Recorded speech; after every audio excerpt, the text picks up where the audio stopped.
Is Bamburgh Castle dog friendly? Yes, Bamburgh Castle is dog friendly and plenty of dog owners visit every day. But there's one thing about Bamburgh Castle that puts quite a few dog owners off. So in this video, we'll show you what Bamburgh Castle gets right, the one thing that makes some dog owners think twice, and the 2 ways you can get around it. And to be fair, it's a reasonable issue that they bring up. We spent a few hours with our 2 golden retrievers to see whether the issue actually matters. You'll see quite quickly as you drive in why people love this place. The castle hits you straight away as you're coming down the main road. It's quite impressive, to be fair. When you first get there, you've got a small car park, and that's right outside the castle, so it's very easy to use. What I would say is I'd get there very early, because that car park, when we were there, it didn't seem very busy inside the castle, but the car park did seem busy, really busy, to the point where we had to go back down and use the overflow car park on Links Road. So get there early, because that bank, coming up that bank's no joke, especially if you've got mobility issues. The next thing that we noticed upon arriving is the sand dunes and the beach. This was perfect for us, because if you ever took the dogs anywhere, you put them in the car, they get out, especially if they can smell a beach. That's not the time when they're going to want to behave. So our 2 were hyper, and we just decided 10 minutes, we'll take them down to the sand dunes, let them have a run around, do their business, burn off some energy and get over the initial excitement of being somewhere, and also the fact that they've been in the car for a little bit. You can do it either way. You could go to the beach before the castle or after the castle, but I think it's a good thing for dog owners if they hit the beach first, and then the dogs are a bit calmer once they get in the castle. So what can you actually do with dogs? I think this is the bit that a lot of people miss. Bamburgh Castle is set on 9 acres of grounds, the equivalent of around 5 football fields. You can get food and drink at the tack room takeaway, which is dog friendly. Take it outside if it's a nice day. They've got a huge courtyard with all the seating areas, and there's loads of dogs in there. The Victorian stables is cool to have a look at. It was originally the stables, and they've converted it into a cafe seating area, and it's still got all the original features.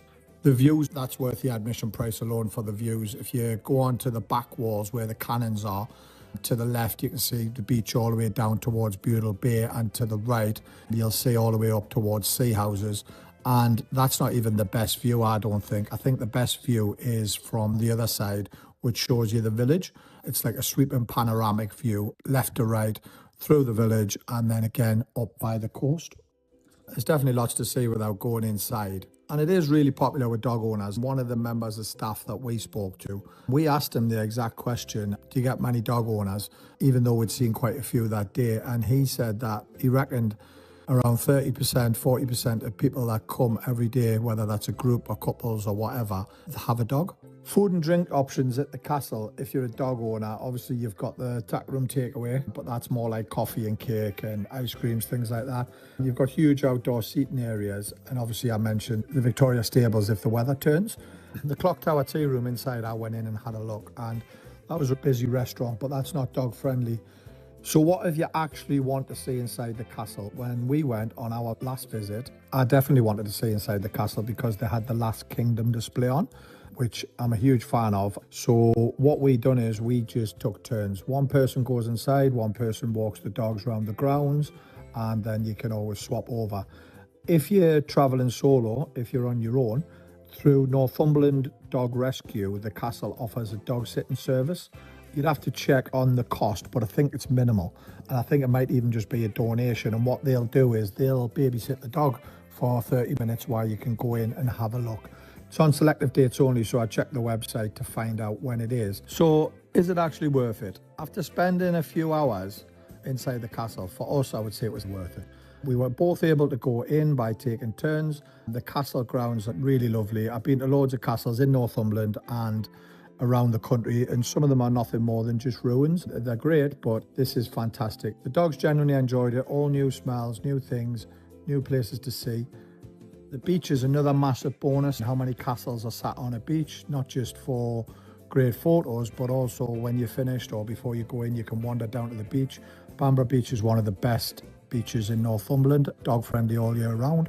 The village is all within walking distance, so if you don't fancy using the castle for any food options, which I wouldn't do, I would maybe use it for a snack, but with the dogs that just wander into the village, you've got the Lord Crew, you've got the Middle Inn, you've got the Potted Lobster, you've got loads, you've got the Copper Kettle, which is a tea room.